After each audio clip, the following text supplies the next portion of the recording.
welcome to episode 5 of the cast. Today I'm joined by John Eyre, talented musician. Has followed him in. Yeah, it's exciting to have you. It's great to be here. Bro, how did you get into music? What was the first introduction you had to music? Seeing my brother tapping his foot. Yeah? When I was 2. I didn't know what he was doing, but it was something to do with music. I could see it was in time with the music, so I learned to tap my foot. Yeah. And then when I was 5 and I was ill yet again, he brought this enormous guitar up to me in bed and said, we'd like to learn a song. And 20 minutes later I'd learnt If I Had a Hammer. Mm-hmm. And I was really keen on that. And so throughout my childhood, on and off, because he worked for Manpower Services, which is an employment agency, I know now, right. Like temping. And so he'd go away for 6 weeks or 3 months. And then when he came back, I didn't do anything in the meantime, but he came back and he let me use his guitars even when he wasn't there.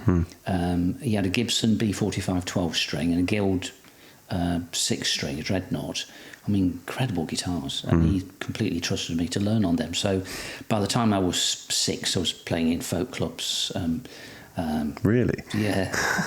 And it was great. And my favourite memory, one of my memories, was playing to his girlfriend at the time, Daphne Legg, who I think is related to the Legg Burks, but I'm not sure.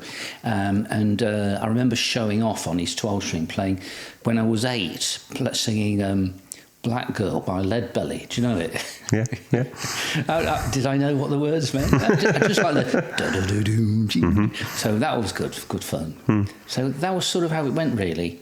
But by the time I got to school, I got into grammar school, and I've never been mega talented, but I'm academically really above average in everything. And I was from a council estate, and sadly, the school conformed to the stereotypical ideas of attitudes towards working class scruffy people. I was scruffy, I didn't know at the time. Scruffy, smelly. They didn't encourage me to learn music at all because I didn't play piano or the flute. Yeah. And I was completely ignored through my school life. And so I think, looking back on it, really the tension was mounting over the years as to what I was going to do, because my mum and dad, being of their time, wanted me to be a scientist, because I was very natural at understanding scientific concepts. As I say, I was great at everything, but didn't feel great at everything. And all the time they were wanting me to do it. So I did science qualifications, science A-levels, until eventually it got to the point where I just didn't know what I wanted to do, but I knew what I didn't want. Wearing a white coat and I don't know what, working at Greenwich Observatory. I even looked up the salaries for it. So, on the back of my part-time job, I worked in a greengrocer's. I was a right dog's body, I was.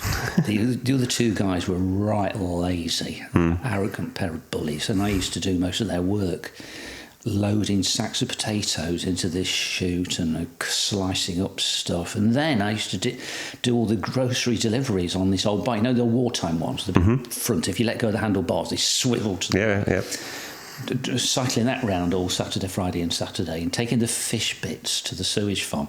Nice. Sizzle had this massive bucket. I know it's got nothing to do with music, but it kind of does. It's getting there. They had this massive bucket of fish bits I used to take at the end of the day. So you had to load up 2 Jaffa crates with newspaper, line them up, get some black bin bags in, slop all the dead fish bits in. Lovely.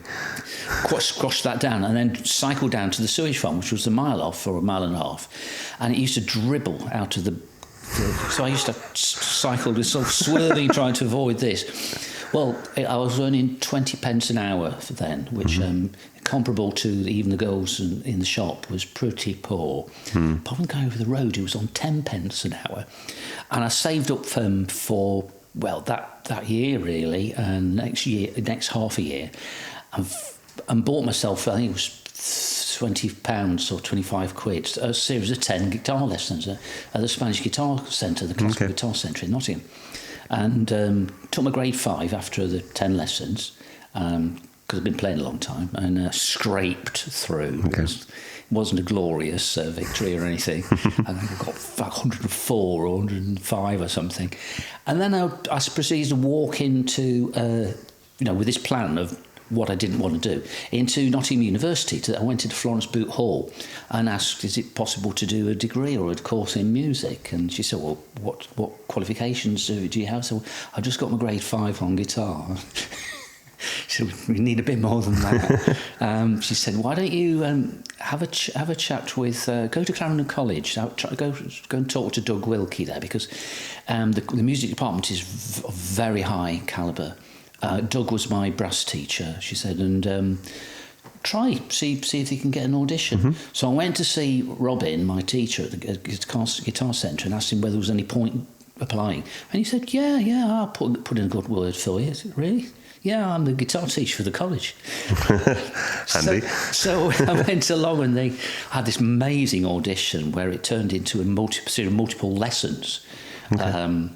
So Anthea Cater, the fearsome head of music, I played one of my pieces by Dave Evans, Bristol whizzo guitar instrumentalist, and she said that was very nice. Now I'm just going to, and she clomped in her stilettos I'm just going to the side at the end of the hall. I'd like you to really project it this time. So that was my first. Then Doug Wilkie did these rhythm lessons on the piano, so tests. So he said, I'm going to play a melody. I'd like you to clap the rhythm of the melody. And it got harder and harder and harder until he did this one that was incredibly long with gaps in the middle, like 5, 6, 7, 8 seconds gap, and finished off with da da da da da da da da, and he grinned at me. I tried it, clapped what I could, and he said, nice start, good ending, and an excellent bit of improvising in the middle. Now, what I want you to do this time, I'm going to play it all again. This time, stop trying to work it out and just try to clap what you hear. And I've spent my whole life trying to take his advice. I've never really succeeded. But anyway, they just said, well, we'd like to invite you onto the course. You only have grade 5. Makes no difference to us. You're clearly very musical, and your academic side is so strong. You should just do double A-level music. But you'll need to do orchestrate, a composition, harmony and counterpoint. Okay. And then I went up to Hull University after that and did my degree there. And I never stopped, but talking about the pressure building, so I deliberately turned my back on the science and went and did music. That was all well and good. I walked through the door, but I was looking around in this amazing musical world thinking, well, what worth have I got in this place? Look at the people around me. They are amazing. Lecturers were amazing. Prof Newbold was incredible. They were all amazing. I thought, well, what am I doing here? I'm not even, I barely feel like I could play the guitar. So when I finished my degree, I didn't try to get a job in a music shop or something, which I should have. I just followed the well-intended and incorrect advice of friends, particularly at church, and I did my nurse training instead. But never lost my interest in music, because good friend Craig, who had met up with in the church context in about 1980, thereabouts, 81. We'd been playing and writing and doing loads of concerts on the Christian circuit, going around all sorts of places, and we kept going while I was doing my nurse training, and we'd done 3 albums by 1985, so they were pretty much on the heels of each other. The first one was for a Poland appeal, and we got to play at the Middleton Hall, which is the concert hall for the university. 400-500 people came, the place was packed out, and we made loads of money for Poland, and the remainder of the money went towards paying for the cassette tapes and the recording, because friends had stumped up the money. They got their money back, and then it just started snowballing then. So we went to the church, said, oh, you should do another one, and we did that the same. So the money from the cassette recordings and would pay for the recording for the next one. So got 3 done. Finished my nursing, then sidestepped into midwifery, and then I did my PGC at Aberystwyth, did my early years training, went back to Hull. I got my first teaching post, teaching year 2, year 3, which was great, but the school had some job cuts, and I had to be the one to go. So a couple of years later, that was me gone, and I was moved to an enormous school, and the cracks, of which there are several, in my personality started to show. And although I knew that the staff were really supportive and I could have made it through, I just thought, after all this time, what do I really want to do in life? Just to be a musician, that's it. And so I resigned and came down to Brecon to teach guitar, which really was sort of, the subtitle was, but I just want to be a musician. Yeah. But you need a formal title, because people say, what do you do? And then if I say, well, I'm a music teacher, I'm a guitar teacher, then it feels like I've got some sort of proper adult label on me. Yeah. But really, I'm just a musician. So, and it's led me into this room and these wonderful open mics.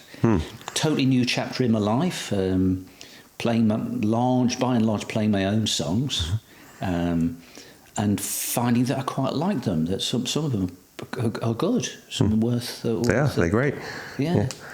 So that's my sort of potted journey. Yeah, I think it's a victim of, with a lot of musicians, is that there's a drive to say, get a real job, in a way. Yeah. Being a musician isn't seen as a job unless you're hit the big time. Yeah, unless you're financially successful at it. And it's a detriment to being a musician, because you never feel like you want to do it, really, because it's so hard to get that high. Yeah. So how long have you been teaching? Since 1995. Okay. How's it going? Well, the individual lessons are going well, but there aren't many. No? No, it never took off. I had one opportunity when I was doing a single lesson at Christ College. Nice story there about the guy who was learning. And there seemed to be an opportunity, because Jeremy had been teaching there for many, many years, as you know, and he was getting rheumatoid arthritis, and the writing was on the wall for him. He knew he was going to have to stop at some point. And I thought they'd ask me, but they didn't, because I'm really not seriously, honestly part of that sort of environment. And they drafted in a nice guy from Hereford, yet another person from Hereford, who was a friend of someone who already taught there. So all barring that opportunity of getting a lot of people, it's just been a case of driving a long way. And I used to drive out of town, for bills. It would cover the cost of the petrol. But not much more? Not much more, no. But I just couldn't let go. I've let go of that now. Lockdown did a lot of good things for me. Yeah. That was one. Realising that I needed more time to write my own songs, and going to bills wasn't going to help. No, the time you spent in the car could be valuable time you spent writing a song. Yeah. So. Yeah, one of the nicest bits of songs I wrote was going up to see my sister Jane. Jane and Jeremy live up in Broughton, near Skipton. Okay. So I used to drive up through the middle of Wales and drive up the top and turn right, I would say. Yeah. And I remember working hard on the lyrics of one of my songs and adjusting it as I went along. That was okay. But no, not on the way out of town, so no. So how's the writing process going? You've got quite a few songs in the bank? Yeah, I got. There's about 25 that haven't been properly recorded. So there's at least an album or two, probably two, to come out. And as you know, the songs tend to. I was going to say be rambling. I've got to stop running myself down. I've noticed it recently. I was thinking about last week.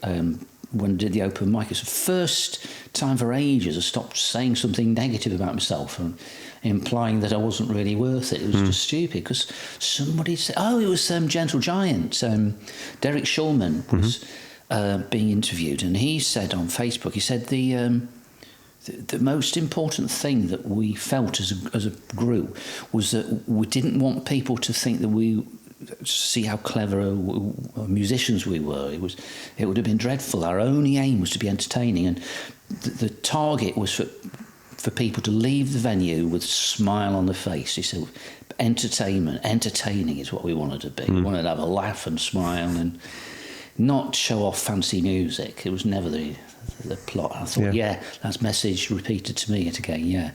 Be entertaining. But the songs are coming on well. What's the most recent one I'm working on? Fly Like a Bird is nearly complete now. The prog rock band I'm in is started working on it. Okay. So that's okay. And I've got a song that's been in the pipeline for about a year now, or probably more. Probably from lockdown. As I say, one of the things lockdown did was help me to focus on playing my own songs. Yeah. And when people say, can you learn so-and-so song?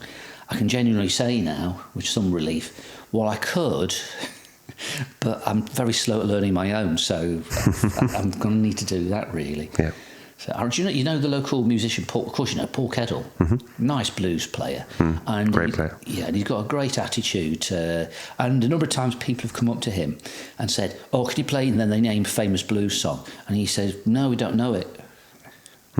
He said, yeah. And he said to me, John, your problem of knowing 1,000 songs, 2,000 songs, it sounds great, doesn't it? But it's a rod for your own back.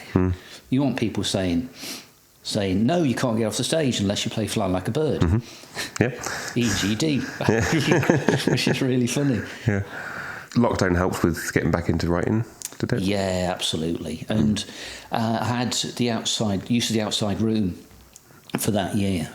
Sandra, who's Penn's mum, it's a sort of special, quiet place to be. So she got it kitted out with, settees and perfume and books and everything's exactly as she would like it to be. So when she wants a bit of peace and quiet and a special space, that's hers now. Yeah. But I had it during lockdown with my recording gear. Nice. And the cables and mics. So it's a dedicated space for it. Yeah. So whenever I felt like I could go in, that produced a lot of good results, and some of the songs I do now.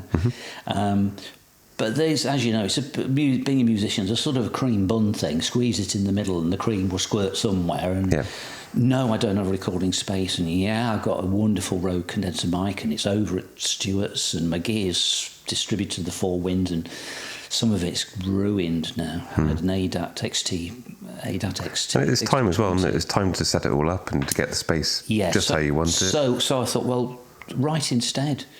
Get back into what you did in the 80s, when all you could do was learn the songs and then go into the studio that's been paid for by somebody else, and you damn well get it right. Yeah.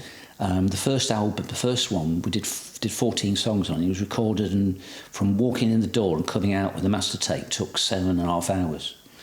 That's not bad. Which is good going. I've listened to it, and yes, some of it could have done. The vocals needs re-recording, because I'm a bit like it was a Mark Almond. If anything, I have a tendency to sing on the side of a note. If it's going to go wrong, it will go on the bright, veering towards sharp. So if I was being picky, I would have rehearsed the vocals first, done the demo. And like Tina Turner, I would have kept on. Have you heard of this story? Rupert Hine recorded Tina Turner's albums. No. And he cited her as being one of the greatest singers he'd ever met. He said we did everything in first and second takes, practically all first takes, and every time she sang it was just spot on. And that was because she put in the slog. I used to send her the tape, and then she'd spend 2-3 weeks getting it perfect. Going over and over and over. Absolutely done right. And so that was the method I kind of used in the 80s. Would write the songs, do the Bible verses, take them out, sing them at church, travel around the churches and, hone it, craft it on the road, sort of polish it up. So the studio time was real short. Yeah. And it didn't often boost my self-worth. And some bands and artists, they will use the studio time as kind of rehearsal time. Yes, or even, composing time, if they can afford it. It's expensive. Yeah, and it's very expensive. Nightmare for an engineer, unless they know that they're going to be required to be sitting around. And So my method at the moment, what I'm getting around to saying is, that one, just concentrate on the writing, play the thing, and just be honest. If I'm making mistakes, go back and rehearse it and play it again. And as Glenn Fricker would say off Sound Spectre Studios, removing the swear words, he'd say, learn your own words. Yeah. Yeah, learn the part and you'll always nail it. Yeah, because then I'm sure you've had this yourself, you have the experience of, it's like an out-of-body thing, isn't it? When you've learned a song and it starts to take on its own life, as you're playing it, it's carrying you along, and you're inside the story, following it, thinking, whoa. Like this latest one, which is the song with no title, because I can't call it "Gotta Get On." That's just stupid. But as I'm singing the song, I can feel I'm sitting on the edge of the freight train, and I'm looking at the scenery. And have you that feeling when you're in a train, we look out the window, and if you focus on one part of the landscape, because of because of perspective changes, everything seems to be swirling, and the closer things further away are moving slowly. And if you visualise it as two circles. It's as if the train is swimming, is doing breaststroke through the countryside. You ever notice that? No, I've never noticed that. You should try it. Yeah, have a look at the countryside, and you'll see, because of the things in the distance changing slowly and the things closer, the whole thing appears to be revolving. And so when I'm in the song, I'm reliving certain things I've experienced through my whole life, and. So there's a lot to be said for actually practising and learning. Yeah. So as well as music, do you do a bit of film work as well? Yeah. A long time ago, I can still remember how, I did a couple of sessions on Casualty when it was in Bristol. Okay. That was about 20 years ago, I think. I don't know why I stopped, although I suspect it was exactly the same time as Joshua being born and then Melissa, so no time. But I picked up on it, and lockdown, again, was a bit of a stimulus for this. So I've gone back into doing extras work, supporting artist, as it's always, everybody else calls it, SA. It takes ages to get used to calling it that. And so I've been on maybe 20 different productions. Okay, what kind of thing? All sorts. Sister Boniface, which is equivalent to Father Brown, I would say. So it's murder mysteries in the Cotswolds and Gloucestershire, but this time they're being solved by a nun. Right. That was very exciting. One time I did a Sister Boniface murder mystery a whole week. It was 4 or 5 days in Chipping Norton. Nice. And it was a wonderful, like a Midsummer Night's Dream. It was a play within a play. So the plot was about an amateur drama company who have to put on a really good performance, because the people who are going to potentially provide some funding for their little theatre, that they need to know, but things are going wrong in the theatre group, and there's a murder. Right. And so it was very, very funny, and I was the handyman in that. Do you remember Open All Hours? Was it? Mm-hmm. Yep. Yeah. Well, I was dressed exactly like that, with green tweedy waistcoat and brown overcoat. And I talked to the main star in it, whose name won't spring to mind at the moment, but he was Gordon Ormerod in hospital. Bob Dawes. Right. And I said to him on stage, I said, "Don't you think I look a bit like a cross between Ronnie Corbett and Ronnie Barker?" He said, "Absolutely, in the middle, yes." And we got talking with him at a break, and he said, "You might not know, but you probably didn't know this, but Chipping Norton Little Theatre here was struggling in the 60s, and they got themselves a patron to help them along, Ronnie Barker." Really? Yeah. He says, it's really cool that you should be like it. So, murder mysteries. I've been in 4 Bollywood movies, Bengali movies. Last one prior to that, the previous one, I was a homeless guy who was lured into a house to be murdered. And I actually got a production credit for that, because I've got speaking I've got lines for it. Where was that filmed? That was filmed in Aldershot, on the streets, with my bottle of booze by my side, and I had to try to smoke a fag. It reminded me of my mum so much, because she used to smoke Park Drive Plain. Right. She used to eke it out over the day. She barely smoked at all, but I never forgot the smell of unlit tobacco, which I love, but the tang of the... Yeah, so I've been in a couple of murder mysteries. I've been a musician, an actual musician, playing bass in one Bollywood thing. And then before that, I was a priest in the middle of London, this time, in a big church by Liverpool Street Station. Oh, yeah, all sorts of stuff. It's fascinating. That's great. Yeah, and now got into doing... I've started recording monologues. Because it'd be nice to get some actual lines, and in order to do that, it looks like being on Spotlight. Casting is really important, and so I've started recording some, and I've got a nice friend over in I don't know where he lives actually, Swindon, Kent's way somewhere. Phil Martin Brown was in the film Mutiny on the Bounty. He was also on Waterloo Road. He was Grumley Budgeon for 19 years, and he's a close friend of Glenn Swanborough, a local guy, and I befriended Phil a few years back, and I've been sending him these self-tapes for various attempts, and he's been really constructive. Brilliant. So that's where I'm at with that. So How long have you been into acting then? Has it been... Well, I don't have an actual acting background. No. It's only school, in between, very little. I did a bit of Christian drama at theatre when I was up in Hull. So, yeah, we did a few things. But it's just something that's always been in my heart, really. Yeah. I got a clue that I could be a natural at it when I did Stars in the Rise in 1999. And Nigel Hall, the director, it won't be producer, it'll be director, I think. He might be director and producer, I don't know. He said you should get a lot of work, TV work, John, because the camera likes your face. You look natural on camera. And then when I played, I was an actual busker playing the song I'm going to do, played Fly Like a Bird in a film called The Way, which is, I think, is Michael Sheen's very first directorship. Okay.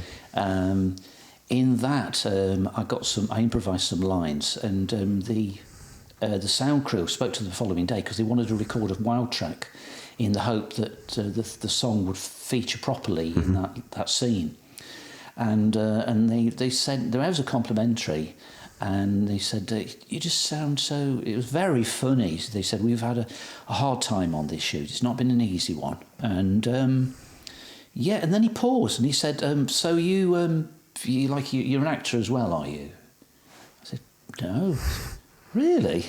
Natural then. I said, I'm just easy in front of cameras. He said, well, you should get work. It really worked. So, but I do not want it to sound like you can run down acting into just opening your mouth and saying something, because I've discovered that from just doing the monologues. So once you look at yourself and you have to decide whether you're underacting, overacting, how much you should move, who are you reacting to. There's so many things that you have to actually become aware of. But the gist of it, yeah, I think there's hope for me. Oh, yeah, definitely. And Phil said, you just because she's 63, it makes no difference. No, not at all. No lead actors of all ages. What was the name of that Welsh lady? She died only a couple of years ago, but she was ever so famous, and she was in her 80s at least. I don't know. No. She was in a film with his name and title. I can't give you the title because it's too rude, but it's to do with Tom Jones, part of his body. And he dies one night, no, I can't tell you the story. But she was in that, and she was getting on. Yeah, but there's no upper limit at all, I don't think. No. So, that's no issue. And of course, it's worth trying. Yeah, always. Yeah. All my friends have long departed, I watch them drift away. As for me, I have no anchor and never care to stay in one zone. But maybe I'm home. Here, there, and everywhere, the song remains the same. On the lines or in between, the blues run the game. Every melody I've ever heard comes out as a monotone. Maybe I'm home. Come or seed in the beak of an eagle, carried to the other side of the world, spiraling down. Maybe get planted when I return. Sycamore seed in the beak of an eagle, carried to the terminator, swirling around. I'm a child of brown emotion. I have all that I need. I'm in the Garden of Eden, woke up tied down to the ground.